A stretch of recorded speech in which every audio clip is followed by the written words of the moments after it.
অনেকগুলি পয়েন্ট পার হয়ে আসবে। তো আল্লাহ বলছেন, যখন তোমরা কোরআনকে কিছু মানবে আর কোরআনকে যখন কিছু ছাড়বে, তখন তোমরা পৃথিবীতে অপমানিত হবে, লাঞ্ছিত হবে। পৃথিবীতে আজকে আমরা মুসলমানরা অপমানিত না সম্মানিত, একটা আপনাদের কাছ থেকে আওয়াজ শুনতে যাচ্ছি। আজকে আমরা অপমানিত না আমরা আজকে সম্মানিত, কোনটা? ভাই কথা কি বোঝা আসছে না? তবে একটা চটকে শোনাই। এই নাংড়া খোঁড়াই নাচনা নাচে, কানাই বসা দেখে, আর বোবাই বসে ওয়াজ করে, ঠসাই বৈশা শুনে। বোবা সে বক্তব্য রাখছে, কানে শুনতে পায় না, সে যদি শ্রোতা হয় শুনতে থাকে। যে নাচছে, ড্যান্স দিচ্ছে, এর পা নেই হাত নেই, এ যদি ড্যান্স দেয়, আর যে চোখে দেখতে পায় না ও যদি দর্শক হয়, পরিবেশটা কেমন মনে হবে? তো আমি আপনাদের সঙ্গে কথা বলছি, হ্যাঁ আর না এতটুকু শব্দ শুনতে চাচ্ছি। তো আমি কথা বলছি, হ্যাঁ না আর কোনো উত্তর আসছে না। তাহলে আমাকে কি আপনারা বোবা মনে করছেন, না আপনাদেরকে আমি ঠসা মনে করব? কোনটা? আশা করি আমাকে বোবাও মনে করবেন না, ঠসাও আপনাদেরকে আমি ভাববো না। হ্যাঁ আর না এতটুকু জিজ্ঞাসা আপনাদের কাছ থেকে করব, আপনারা অবশ্যই উত্তরটা দিবেন, এটা আশা রাখছি। বর্তমান পৃথিবীতে আজকে আমরা মুসলমানরা সম্মানিত না অসম্মানিত? হ্যাঁ, আজকে গোটা পৃথিবীর কথাটা ছেড়ে দিয়ে আমরা চলে আসি কেবলমাত্র আমাদের ভারতবর্ষের কথা। আজকে আমরা ভারতীয় মুসলমানরা সম্মানিত না অপমানিত? আজকে আমরা সম্মানিত নয়, বরং আমরা অপমানিত। এই কথা তো চূড়ান্ত সত্য। তো এই যে অপমানিত, এর পিছনে কারণ কি?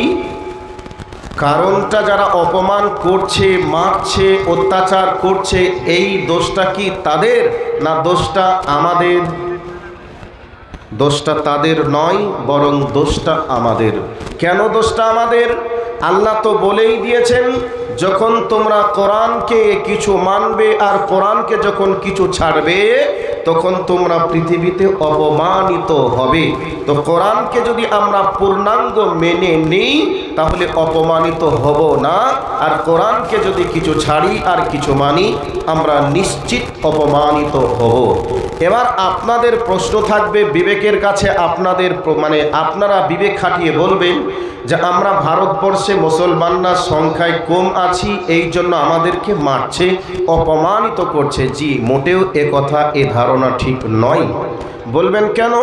এই ভারতবর্ষেই সংখ্যায় মুসলমানরা যখন কম ছিল, কম থাকার পরেও 1100 বছর এই ভারতবর্ষের মাটিতে রাজত্ব চালিয়েছিল মুসলমানরা। যখন মুসলমানরা সংখ্যায় কম ছিল, তারপরেও গোটা পৃথিবীর অর্ধেক পৃথিবীকে শাসন করেছিল মুসলমানরা। তাহলে মুসলমানরা কোনোদিন সংখ্যার দিক থেকে মুসলমানরা জয়লাভ করে দেশের ক্ষমতা তাদের হাতে আসেনি, বরং ঈমান এবং আমলের বলে তারা এই পৃথিবীতে ক্ষমতা পেয়েছিলেন, পৃথিবীতে তারা শাসন করেছিলেন।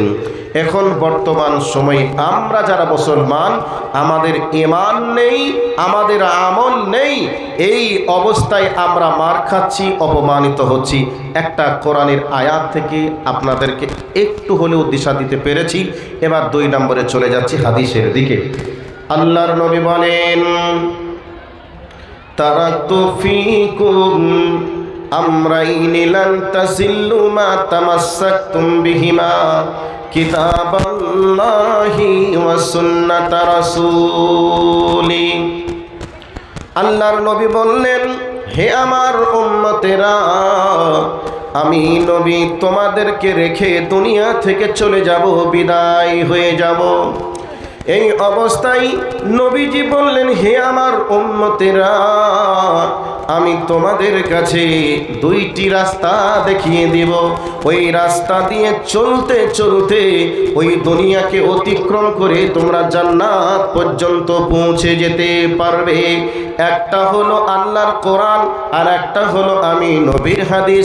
যতদিন পর্যন্ত এই রাস্তা কোরআনকে এবং হাদিসকে ধরে থাকবে এবং এই কোরআন এবং হাদিস দেখে দেখে যতদিন তোমরা দুনিয়াতে চলবে, ততদিন পর্যন্ত দুনিয়াতে তোমরা অপমানিত হবে না, ততদিন তোমরা লাঞ্ছিত হবে না, ততদিন তোমরা মার খাবে না। তাহলে একটা কোরআনের আয়াত থেকে, নবীর হাদিস থেকেও আমরা বুঝতে পারলাম আজকে সারা ভারতবর্ষের মুসলমানরা মার খাচ্ছে। এই মার খাওয়ার পিছনে আমরা আল্লাহর কোরআন থেকে দূরে চলে গেছি, নবীর হাদিস থেকে দূরে চলে গেছি। এই জন্যে আজকে আমরা মুসলমানরা মার খাচ্ছি। একটা হাদিসের আলোকে এটা পরিষ্কার হয়ে গেল। 2 নম্বর হলো আল্লাহ রাব্বুল আলামিন বলছেন, হে আমার বান্দারা, তোমরা দলে দলে বিভক্ত হয়ে যেও না, বরং আমার দ্বীন ইসলামকে তোমরা আঁকড়িয়ে ধরো। আল্লাহ রাব্বুল আলামিন বলছেন, তোমরা দ্বীন ইসলামকে নিয়ে তোমরা বিভক্ত হয়ে যেও না, বরং তোমরা ইসলামের রশ্মিকে মজবুত করে ধরবে। একথা আল্লাহ রাব্বুল আলামিন তিনি বললেন।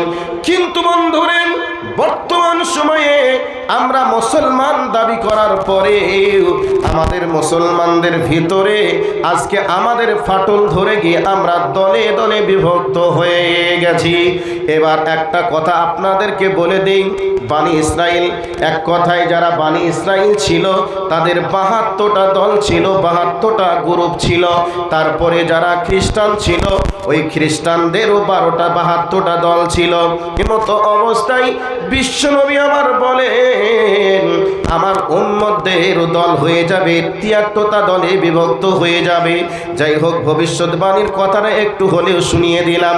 কিন্তু বন্ধুরে, আজকে আমরা মুসলমানরা ধর্মের নামে আমরা দলে দলে বিভক্ত হয়ে গেছি। এখন এই জায়গাটাকে একটু সাইড করে আপনাদেরকে বলছি, এটার নাম হলো ভারতবর্ষ। এই ভারতবর্ষের মাটিতে যদি জিজ্ঞাসা করা হয়, বলো তো এই ভারতবর্ষের মাটিতে কতটা রাজনৈতিক দল আছে, তাহলে বেরিয়ে আসবে এই ভারতবর্ষের মাটিতে 111টা দল আছে, 111টা রাজনৈতিক দল আছে। প্রত্যেকটা দলের নেতাদের স্লোগান, আমাদেরকে ক্ষমতায় বসিয়ে দাও, দেশটাকে ভালোভাবে আমরা চালাবো। আজকে বর্তমান পশ্চিম বাংলার মাননীয় মুখ্যমন্ত্রী বলছে আমি দেশটা ভালো করে চালাচ্ছি, কিন্তু যারা সিপিএম আছে তারা বলছে না, ভালো করে চালাচ্ছে না, আমাদেরকে ক্ষমতায় বসিয়ে দাও, আমরা ভালো করে চালাবো। এরপরে যারা গোবরখোর মুতখোর যারা আছে, যাদের নাম হলো বিজেপি, ওই বিজেপিরা বলে মাননীয় মুখ্যমন্ত্রী ভালো করে দেশ চালাচ্ছে না, বরং আমাদেরকে দেশ যদি হাতে দিয়ে দেওয়া হয় ক্ষমতাটা, প্রত্যেকটা বাড়িতে বাড়িতে মানুষ চাকরি পাবে, বেকারত্বের জ্বালা দূর হবে। এমনটা কথা প্রত্যেকটা দলের নেতারা কিন্তু দিন রাত বলছে। বলার পরে এবার বলে দেই, এইরকমভাবে পশ্চিম বাংলায় হয়তো টিএমসি ক্ষমতায় আছে, আসামে টিএমসি ক্ষমতায় নেই, বরং ক্ষমতা বিজেপিতে আছে, উত্তরপ্রদেশে ক্ষমতায় আছে বিজেপি। এই করে করে সারা ভারতবর্ষের অনেক রাজ্য তাদের হাতে রয়েছে। এরপরেও তারা কি ওই রাজ্যগুলিকে ডবল ডবল চাকরি দিতে পেরেছে? তারা কি তাদের বেকারত্বের জ্বালা দূর করতে পেরেছে? পারেনি। বরং মানুষের ব্রেনকে ধুলাই করার জন্য মানুষকে অফার দেয়, আর মানুষ অফারে পড়ে গিয়ে তাদেরকে ক্ষমতায় নিয়ে আসে। এখন যেমন টিএমসি বলছে আমরা ভালো করে দেশ চালাচ্ছি, সিপিএম বলছে না ভালো করে পারছো না। কিন্তু সিপিএমদের দাবি আমাদেরকে ক্ষমতায় বসিয়ে দাও, দেশকে সুরক্ষা দেব। কিন্তু সিপিএম এই ভারত পশ্চিম বাংলার মাটিতে 32 বছর রাজত্ব করেছিল। এই রাজত্ব করার পরেও তারা কি দেশকে সুরক্ষিত রাখতে পেরেছিল? পারেনি, পারেনি, পারেনি। কিন্তু প্রত্যেকের দাবি আমাদের হাতে ক্ষমতা দাও, আমরা দেশকে ভালো করে চালাবো।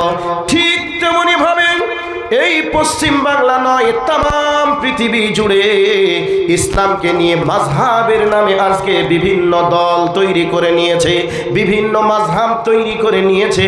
প্রত্যেকটা মাযহাবের আলেমদের দাবি আমরা সঠিক পথে আছি, আমাদের মাসআলা সঠিক, আমাদের মাসআলা সঠিক, আমাদের মত সঠিক, আমাদের পথ সঠিক। তাহলে সবার যদি সঠিক হয় তাহলে জানতে হবে ইসলামের মাসআলাগুলিকে আল্লাহ আল্লাহ এবং আল্লাহ রসুল বিভিন্ন ভাগে ভাগ করে দিয়ে গেছে, কিন্তু না না না, আল্লাহ একটা, আল্লাহর সংবিধানও একটা, আল্লাহর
আমাদের মুজাদ্দিদরা কি ভুল করেছে, আমাদের অমর পীর কি ভুল করেছে, এই করে করে করে করে ইসলামের ভিতরে ফাটল ধরিয়ে দিয়েছে।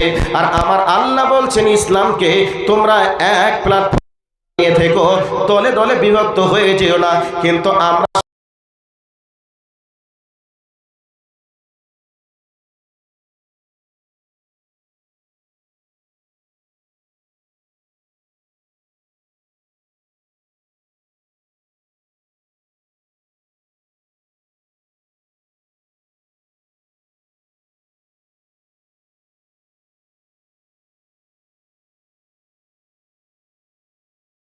কোরআনের আয়াতে সূরা রদের 11 নম্বর আয়াতের দিকে চলে যাব।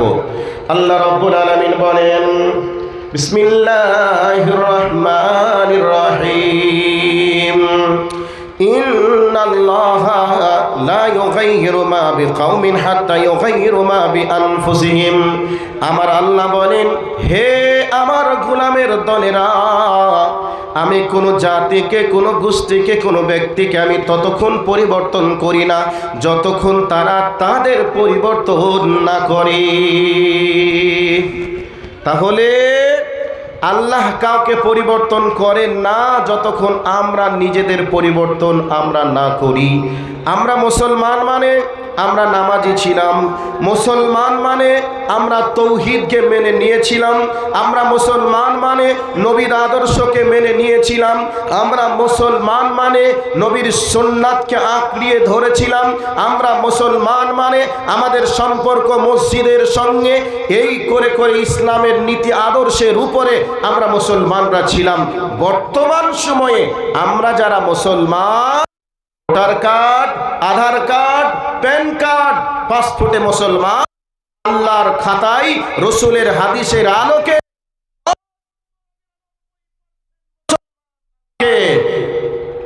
মুসলমান হওয়ার পরেও তারা মুসলমান নয়। আর যারা নামাজ পড়ে না তারা মুসলমান নয়। নবী বলছেন, বাইনাল মুসলমান অপর মুসলমানের মাঝে তুমি মুসলমান আদায় না করলে তুমি মুসলমান নয়, কাফের। একথা আল্লাহ রাসূল স্পষ্ট ভাষায় জানিয়েছেন। তো আমার সময়ে শতকরা 92% মুসলমান আজকে বেনামাজি। পরিবর্তন আমরা করেছি কি করি নাই একটু ভেবে চিন্তে দেখুন। আমরা মানে নামাজি হবে, মুসলমান মানে আজকে রসুলের সুন্নাত রাখবে। আজকে কয়জন মানুষের গালের উপরে রসুলের সুন্নাত আছে? কয়দিন আগে সোশ্যাল মিডিয়াতে তোলপাড় চলছিল, আই লাভ মোহাম্মদ, মোহাম্মদের জন্য, মোহাম্মদকে ভালোবাসতে গিয়ে জীবন দিব, ছেলে যাব, মরবো, এই অবস্থা চলছিল আমরা দেখলাম। কিন্তু সবার টাকনোর নিচে মুখে কোনো দাড়ি নেই, চেঁচে পরিষ্কার করে গিয়ে বুকে আই লাভ মোহাম্মদের ব্যানার লাগিয়ে রসুলের মহাব্বত যেন আর রাস্তার উপরে উপড়িয়ে উঠছে। আসলে এর নাম কি মহাব্বত? একজন বেরিলিদের একজন আলিম বলছে, जिसके दिल में रसूल के मोहब्बत नहीं ओ मोमिन नहीं, যার অন্তরে রসুলের মহাব্বত নেই সে মুসলমান নয়, সে মমিন নয়। আরেকজন আরেক দিক থেকে বলছে, যার দিলে রসুলের মহাব্বত আছে তার চেহারা দেখেই বোঝা যাবে আসলেই সে আশেকে রসুল। মুখে দাড়ি নেই, তুমি কি করে বলতে পারো আমি আশেকে রসুল? টাকনুর নিচে প্যান্ট পায়জামা লুঙ্গি আর তুমি বলতে পারো আমি আশেকে রসুল। আশেকে রসুল মানে চেহারা দেখেই বোঝা, লাগিয়ে তোমাকে প্রমাণ দেওয়া লাগবে না, হলে একজন আশেকে রসুল। সম্মানিত হাজিরিন, বর্তমান সময়ে আমরা শতকরা 92 জন মানুষ আমরা সালাত আদায় করি না।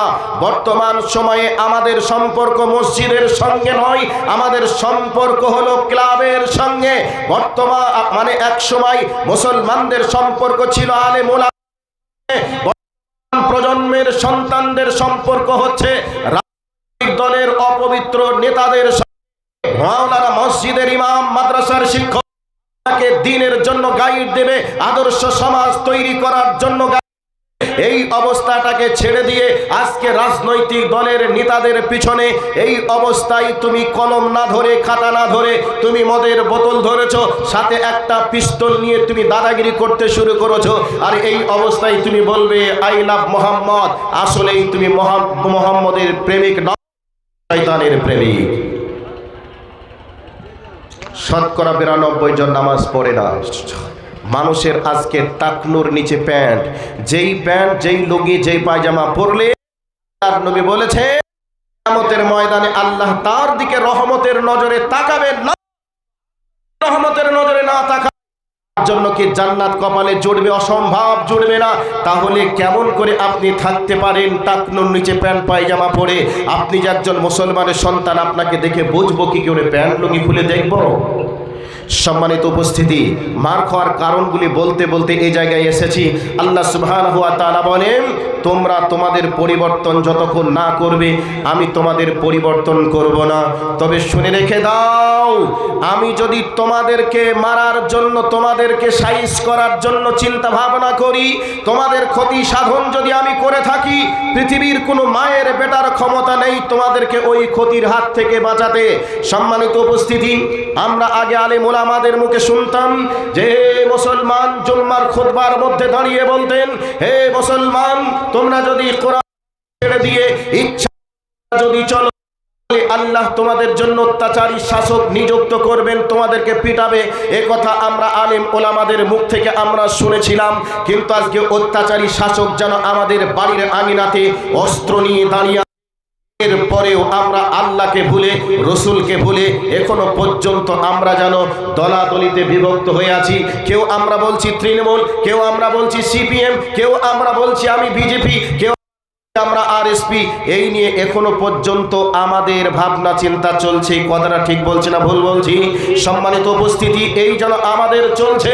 কিন্তু আল্লাহর নবী বলছেন, তোমরা যখন ভুল পথে চলবে, এই অবস্থায় তোমাদেরকে পিটানোর জন্য আমি আল্লাহ অত্যাচারী শাসক নিযুক্ত করব। আজকে অত্যাচারী শাসক আমাদের বাড়ির আঙিনায় অস্ত্র নিয়ে দাঁড়িয়ে আছে। দিন রাত সোশ্যাল মিডিয়ার মাধ্যমে হুঙ্কার দেওয়া হচ্ছে, কখনো দিলীপ ঘোষ, অধিকারী, সুকান্ত মজুমদার ওপেন সোশ্যাল মিডিয়ার মধ্যে মুসলমানদেরকে সাইজ করার জন্য প্রত্যেকজনের বাড়িতে বাড়িতে অস্ত্র রাখো। এ সাহস পেল কি করে? মুসলমান কোন সাধারণ জাতি নয়, মুসলমান সিংহ।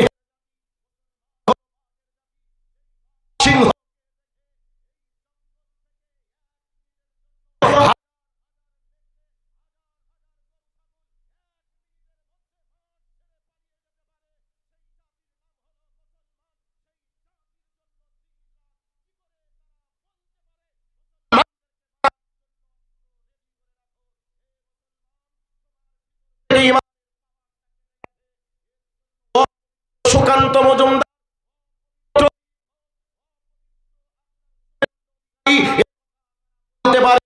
সম্মানিত উপস্থিতি, আপনাদেরকে একটা উদাহরণ দিলেই না দিলেই নয়, একটা উদাহরণ দিচ্ছি, ভালো করে কান করে শুনে রাখো। উদাহরণটা হলো এই, একজন নরম দিলের আমার বাম পাশে যিনি বসে আছেন সম্মানিত সভাপতি সাহেবের মতো মানুষ, কিন্তু ফুটবল খেলা দেখতে গেছেন। তো ফুটবল খেলা দেখতে গিয়ে উনি দেখছেন 11 দুখানে 22 জন যুবক একটা বলকে একবার দক্ষিণে, আবার একবার উত্তরে, আবার একবার পশ্চিমে, আবার একবার পূর্বে, বলটা যেদিকেই যাচ্ছে সেদিকেই থেকে যেন লাথ খাচ্ছে, আর 22 জন প্লেয়ার তাকে মারছে। কারণ কি? এই করে করে বলটা এক পর্যায়ে এসে ওই ব্যক্তির হাতের উপর কাছে পড়েছে, বলটাকে জড়িয়ে ধরে বুকে ধরেছে, আর এই অবস্থায় বলছে, ভাই তুই কি অন্যায় করেছিস একটু বলবি? কি অন্যায় করেছিস? কার ধানে, পাকা ধানে মই দিয়ে ছড়িয়ে দিয়েছিস? কার ছেলেকে পানিতে ডুবিয়ে মেরেছিস? তোকে একটু বলবি? এত প্লেয়ার 22টা যুবক তোকে মারছে, কারণ কি? বল তখন বলছে, ভাই আমি কার পাকা ধানে মই দিয়ে ধান ছড়িয়েও দেয়নি এবং কারো ছেলেকে পানিতে ডুবিয়ে মেরেও ফেলিনি। অপরাধ আমার একটাই, আমার ভিতরটা ফাঁপা, আমার ভিতরটা ফাঁপা। আমার ভিতরটা যদি মজবুত হতো তাহলে ওরা যেভাবে আমাকে প্রহার করছে, মারছে, ওদের পা ভেঙে চচির হয়ে যেত। পশ্চিম বাংলার কোনো হসপিটালে আর পা অপারেশন করে পা ভালো হতো না, বরং তার পাকে ঠিক করার জন্য ব্যাঙ্গালোর, ভেলোর, আরও কোথাও যেতে হতো। সম্মানিত উপস্থিতি, আজকে আমরা মুসলমানরা যে মার খাচ্ছে আর আমাদেরকে মারছে। গতকালকে দেখলাম ফেসবুকে যে উত্তরপ্রদেশের একটা যুবক মসজিদ থেকে নামাজ পড়ে বাড়ি আসছিল। ছেলেটার বয়স 18 থেকে 20 বছর বয়সের হবে। ওই ছেলেটাকে রাস্তায় পেট্রোল ঢেলে তার গায়ে আগুন ঝরিয়ে, আগুন লাগিয়ে ছেলেটার শরীরের চামড়াগুলিকে ঝলসিয়ে পুড়িয়ে চামড়াগুলিকে একবার চিকের মতো উনিয়ে সব কিছু ঝরে পড়ে যাচ্ছে। ছেলেটা থরথর করে কাঁপছে। একটা মৌলবি সাহেব রাস্তা দিয়ে যাচ্ছে, তার মোবাইলটাকে পর্যন্ত চেক করছে যে মোবাইলের ভিতরে কোনো অস্ত্র বা বোম আছে কিনা। এটা দেখা হচ্ছে কিসের জন্য? দেখা হচ্ছে কোন কারণে এটা দেখা হচ্ছে? শুধুমাত্র আমাদের ভিতরটা একবারে ফাঁপা হয়ে গেছে, আমাদের ভিতর থেকে ঈমান নামক শক্তিটা কেটে গেছে। এর জন্য আমাদেরকে তারা মারছে, তাদের আনন্দ লাগছে। ভিতরটা যদি মজবুত থাকতো ঈমান দিয়ে, আর তাদের ভালো লাগতো না, বরং তাদের অ্যাকশনের জন্য ব্যবস্থা আল্লাহ করতেন। সম্মানিত উপস্থিতি, আজকে আমরা কোন জায়গায় গেছি?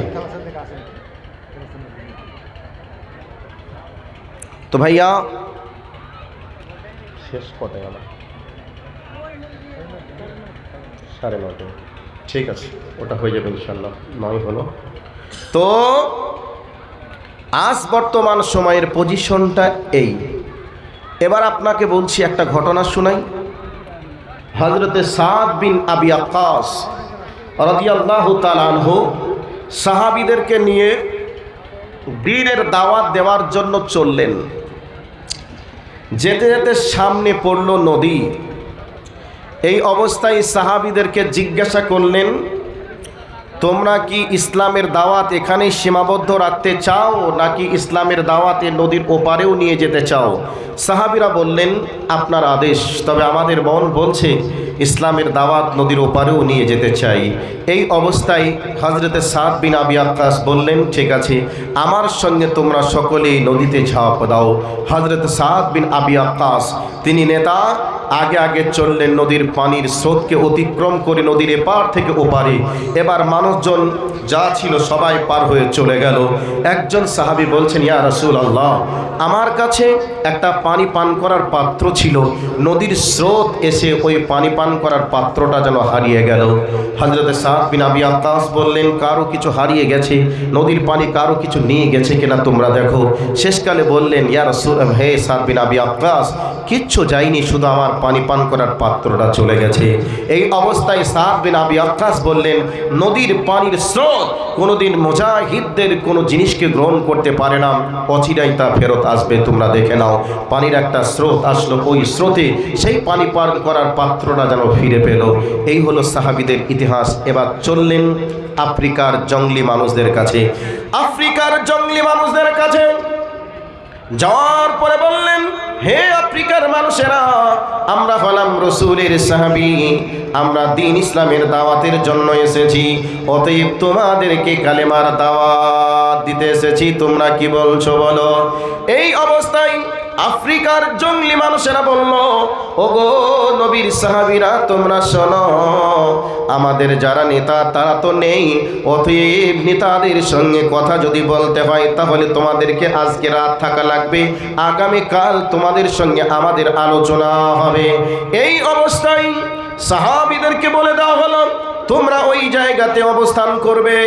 তাদের মনের দাবি, তাদের ধারণা এটা একটা জঙ্গল, ওই জঙ্গলে তাদেরকে রেখে দেব, আর ওই জঙ্গলের হিংস্র বাঘ সিংহ এসে তাদেরকে খেয়ে নিবে, তাদের সঙ্গে কোনো বোঝাপড়ার প্রয়োজন হবে না এবং তাদের সঙ্গে কোনো যুদ্ধ করা লাগবে না, বিনা যুদ্ধে আমরা জয়লাভ করব। এই উদ্দেশ্যেই তাদেরকে জঙ্গলের এক সাইডে রাখতে দেওয়া হলো।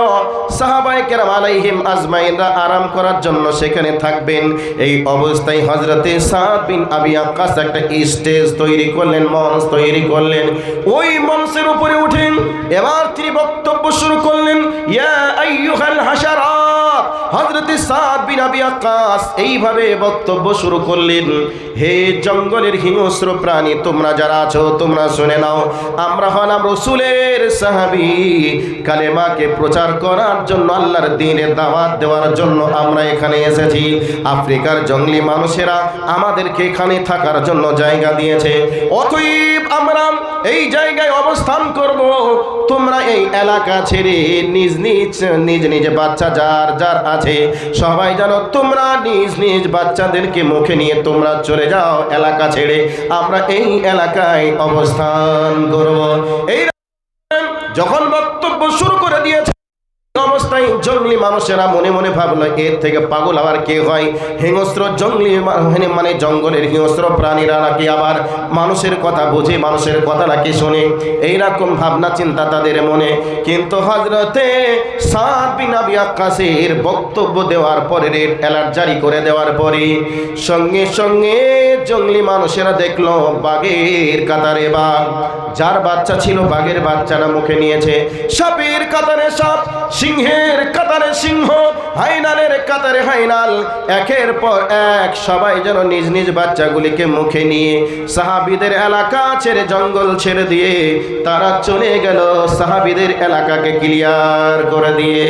এই অবস্থায় মানুষেরা বুঝে নিল এগুলি সাধারণ কোনো মানুষ নয়, নিশ্চয় এগুলি অসাধারণ মানুষ, তারা ইসলাম কবুল করে ইসলামের সুশীতল ছায়ার তলে আশ্রয় নিয়েছিল। এই হলো মুসলমানদের ইতিহাস। মুসলমানদের ইতিহাস যদি একটা একটা করে বলতে শুরু করা যায় অনেকটা সময়ের প্রয়োজন হয়ে যায়। অতএব এ হলো মুসলমানের জাত, যেই মুসলমানদের বক্তব্য শুনে রেড অ্যালার্ট জারি শোনার পরে বাঘ সিংহ সাপ যা যা ছিল জঙ্গল ছেড়ে পালিয়ে গেল। আর এই অবস্থাটা আজকে আমরা মুসলমান, আর আমরা মুসলমান আমাদেরকে মারার জন্য একবারে যারা প্রস্রাব ফিরে পানি নিতে হয় কি করে তা যারা জানে না, কি করে ভাত খেতে হয় তা যারা বোঝে না, আজকে তারা যেন আমাদেরকে আদর্শের শিক্ষা দিতে চায়, আমাদেরকে নাকি বলে আনকালচার, আমাদেরকে নাকি বলে তারা অশিক্ষিত, আমাদের নাকি শিক্ষা নেই, দীক্ষা নেই, অর্থ নেই, একথা তারা বলে। কিন্তু আসলেই মুসলমানদের ইতিহাস তারা জানে না। আর জানবে বা কি করে?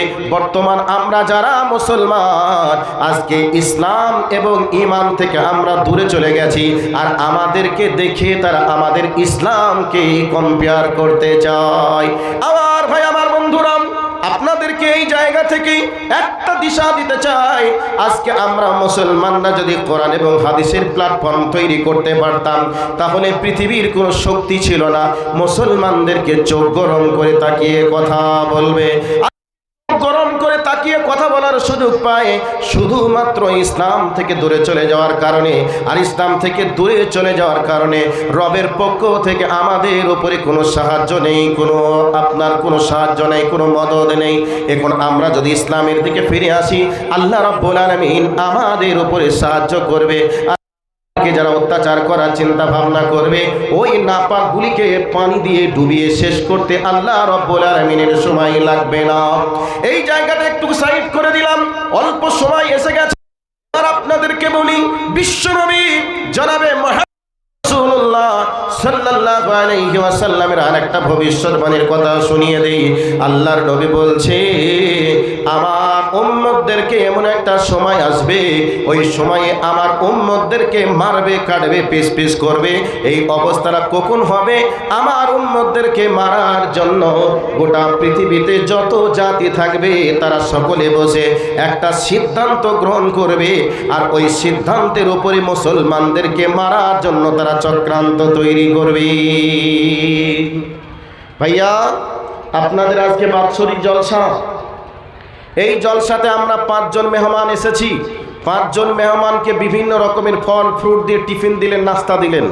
এখন আমাদের 5 জনের ব্রেন বলছে খেতে দিয়েছে, খেতে হবে, কিন্তু খাওয়ার ব্যাপারে একমত, রুচির ব্যাপারে কিন্তু আলাদা আলাদা হবে। যার যেটা খেতে বেশি পছন্দ সে সেটা কিন্তু আগে মুখে দেবে। দেবে কি দিবে না? দিবে। ঠিক এই ব্যাপারটা একটু বুঝে নেন ভালো করে। তো রুচির ব্যাপারে আলাদা আলাদা, খাওয়ার ব্যাপারে সকলে একমত। গোটা পৃথিবীতে যত জাতি আছে তাদের ধর্ম আলাদা, তাদের রাজনৈতিক দল আলাদা, এরপরেও মুসলমানদেরকে মারতে হবে এ ব্যাপারে তারা সকলেই একমত। এবার বলবেন কি করে? আচ্ছা, মায়ানমারে কারা বসবাস করে? বৌদ্ধরা বসবাস করে। মায়ানমারের বৌদ্ধরা মুসলমানদেরকে মারলো। তারপরে আপনার চীনে কারা বসবাস করে? বৌদ্ধরা বসবাস করে। চীনের বৌদ্ধরা মুসলমানদেরকে দীর্ঘদিন নির্যাতন করে করে এসেছে। এরপরে আমেরিকায় বসবাস কারা করে? খ্রিস্টানরা করে। তো আমেরিকার মুসলমানদেরকে আমেরিকার খ্রিস্টানরা মারলো। এরপরে আপনি রিসেন্ট যেটা দেখছেন আপনার গাজা, ফিলিস্তিন, ওই গাজাতে মুসলমানদেরকে কারা মারছে? ইহুদিরা মারছে। গোটা ভারতবর্ষের আরএসএস বলেন, বজরং বলেন, শিবসেনা বলেন, বিশ্ব আরও যারা আছে, এক কথায় তারা সকলে একমত হয়ে ভারতবর্ষের মুসলমানদেরকে মারতে হবে, মারছে। তাহলে গোটা পৃথিবীতে যত জাতি আছে সব জাতি এক, মুসলমানদেরকে এখন মারতে হবে। এই দিকে লক্ষ্য রেখে গোটা পৃথিবীর সব জাতিরা মিলে আজকে মুসলমানদের উপরে অত্যাচার চালাচ্ছে। চলছে কি চলছে না ভাই? একটু আওয়াজ দেন, চলছে কি চলছে না? তো এই অবস্থায় আল্লাহর নবী জনাবে মুহাম্মদুর রাসূলুল্লাহ সাল্লাল্লাহু আলাইহি ওয়াসাল্লাম বলছেন, পৃথিবীতে এমন একটা সময় আসবে কোথাও শান্তি থাকবে না, জুলুম অত্যাচারে ভরে যাবে, আর মুসলমানদেরকে পাখির মতো করে গুলি করে হত্যা করা হবে। একটাও পৃথিবীর এমন কোনো জনদরদি নেতা থাকবে না যে কেন মারা হলো, তার কৈফিয়ত কি, তার কারণ কি, এ কথা বলার কোনো লোক থাকবে না। আজ বর্তমানে চলছে এমন পরিবেশ, এমন পজিশন। এই অবস্থায় আল্লাহর নবী জনাবে মুহাম্মদুর রাসূলুল্লাহ সাল্লাল্লাহু আলাইহি ওয়াসাল্লাম সাহাবীরা বলছেন, ইয়া রাসূলুল্লাহ, ইয়া আল্লাহ, প্রেক্ষাপটটা কখন ঘটবে? তখন কি মুসলমানদের সংখ্যা কম হবে? তো আল্লাহর নবীর সাহাবীরা তখন প্রশ্নের উত্তরে নবীজি বলছেন, না, মুসলমানদের সংখ্যায় কম হবে না, মুসলমানদের সংখ্যা বেশি হবে। সাহাবীদের ব্রেনে কাজ করছে না, এমনটা আবার কেমন করে হতে পারে? এই অবস্থায় বিশ্বনবী আমার বললেন, হে আমার সাহাবীরা, তোমরা শোনো, বন্যার পানির স্রোত যখন এসে যায়, নোংরা আবর্জনা, খড়কুটো, গাছপালা সব যেন পানির স্রোতের সঙ্গে ভেসে ভেসে চলে যায়, কিচ্ছু করার থাকে না। আমার নবী বলেন, ওই অবস্থায় মুসলমানদের দিলের ভিতর থেকে ঈমানটা খালি হয়ে যাবে, ঈমানটা নষ্ট হয়ে যাবে, আর এই অবস্থায় মুসলমানদেরকে নৃশংসভাবে হত্যা করবে, কেউ কিছু যেন করে নিতে পারবে না।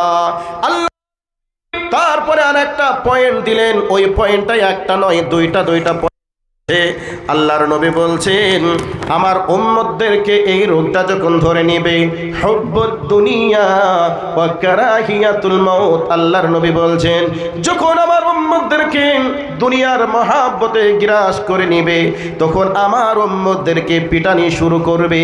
ওয়া কারাহিয়াতুল মাউত, যখন আমার উম্মতেরা মৃত্যুকে অপছন্দ করবে তখন আমার উম্মতদেরকে পিটানি শুরু করবে। আমরা কেউ মরতে চাই না, আমাদের শরীর সুস্থ থাকার পরে ডাক্তারদের কাছে দেখিয়ে আমরা ট্রিটমেন্ট নেওয়ার চেষ্টা করি। ডাক্তার যদি বলে তোমাকে 2 কিলোমিটার হাঁটতে হবে, আমরা 3 কিলোমিটার হাঁটি। ডাক্তার যে কথাগুলিকে বলে এই জিনিসগুলি তুমি খাবে, এগুলি তোমরা খাবে না, ডাক্তারের কথাকে আমরা পুঙ্খানুপুঙ্খ রূপে আমরা মেনে চলার চেষ্টা করি। ডাক্তারের কথা মেনে চললে নাকি মরবো না, বেঁচে থাকবো। আর আল্লাহ যে কথাগুলিকে বলেছে সেগুলিকে বলার প্রয়োজন মনে করে না। আল্লাহর নবী বলছেন হুব্বুদ দুনিয়া ওয়া কারাহিয়াতুল মাউত, যখন আমার উম্মতেরা দুনিয়ার মহাব্বতে পড়ে যাবে আর মৃত্যুকে অপছন্দ করবে তখনই আমার উম্মতদেরকে নৃশংসভাবে হত্যা করবে। এখন আমরা প্রত্যেককেই দুনিয়ার মহাব্বতে আমাদেরকে গ্রাস করে নিয়েছে। আমার একটা ছেলে ডাক্তার হবে, আর একটা মাস্টার হবে, আর একটা ইঞ্জিনিয়ার হবে, আর একটা প্রফেসর হবে। সবার ছেলেকে নিয়ে ডাক্তার, মাস্টার, ইঞ্জিনিয়ার, প্রফেসরের আমরা স্বপ্ন দেখি, কিন্তু আমরা ব্যতিক্রম লোক আছি যে আমার ছেলেকে কোরআনের একটা হাফেজ বানাবো, আমার ছেলেকে একটা আলেম বানাবো। এই চিন্তা চেতনার লোক কম আছে। যদি আবার থাকে এরপরে আমরা ইসলামের নামে পয়সা খরচ করে আমরা আমাদের ছেলে এবং মেয়েদেরকে শিক্ষা দিতে চাই না। স্কুল, কলেজে, ইউনিভার্সিটিতে মিশন করে তাদের পিছনে হাজার হাজার টাকা ব্যয় করতে পারি, কিন্তু মাদ্রাসায় ছেলেকে ভর্তি করে 2,000 টাকা মাসের শেষে দিতে আমরা অপারক হয়ে যাই। কথাটা একবার বাস্তব না অবাস্তব কথা?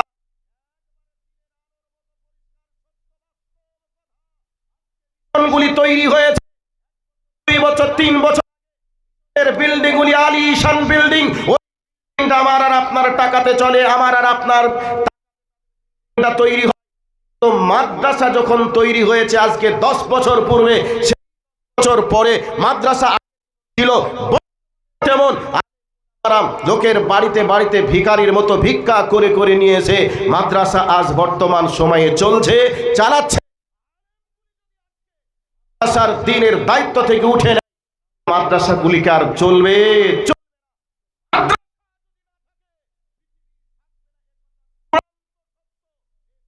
যিনি জীবনে কোনোদিনই আর কি করে একটা মিথ্যা তিনি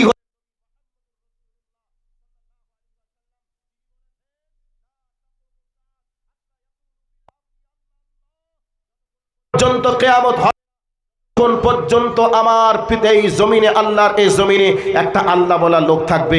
আল্লাহ বলতে হয় শিক্ষাটা কোথা থেকে দেওয়া হয়? মাদ্রাসা থেকে। তো মাদ্রাসা বন্ধ হয়ে গেলে আল্লাহ বলা লোক খুঁজে পাওয়া যাবে না। সম্মানিত উপস্থিতি, যাদের জন্য পৃথিবীটা আছে সমাজে তারাই আজকে অপমানিত, তারাই আজকে লাঞ্ছিত, আজকে পদদলিত। আমাদের মুসলিম যেমন অপমানিত, ঠিক অন্যান্য সম্প্রদায়ের কাছে অপমানিত। সম্মানিত উপস্থিতি, টাইম স্বল্পতার কারণে আমি বেশি কিছু কথা বলে যেতে পারলাম না গুছিয়ে। আমি কথাগুলিকে গুছিয়ে বলার চিন্তা ভাবনা রেখে আজকে স্টেজে উঠেছিলাম। তাই এরপরে আমি আপনাদের কাছে একটা আবেদন করব, ভাই আজকে গোটা পৃথিবীর যে অবস্থা, এই অবস্থার দিকে লক্ষ্য রেখে বাঁচতে গেলে কোনো রাজনৈতিক দলের পিছনে গিয়ে জোট করে ঐক্যমত পোষণ করে বাঁচা যাবে না, বরং বাঁচতে গেলে আল্লাহর ঘর মসজিদে আসতে হবে। এছাড়া বিকল্প কোনো বিদ্যা নেই, বিকল্প কোনো বুদ্ধি নেই। আর এই চেহারার উপরে রসুলের আদর্শ রাখা লাগবে। যদি রাখতে পারি বাঁচতে পারবো, না হলে বাঁচার ক্ষমতা কারোর নেই, কেউ বাঁচাতেও পারবে না। এই দিকে লক্ষ্য রেখে এই পৃথিবী যার জন্য আছে তার নাম হচ্ছে মাদ্রাসা।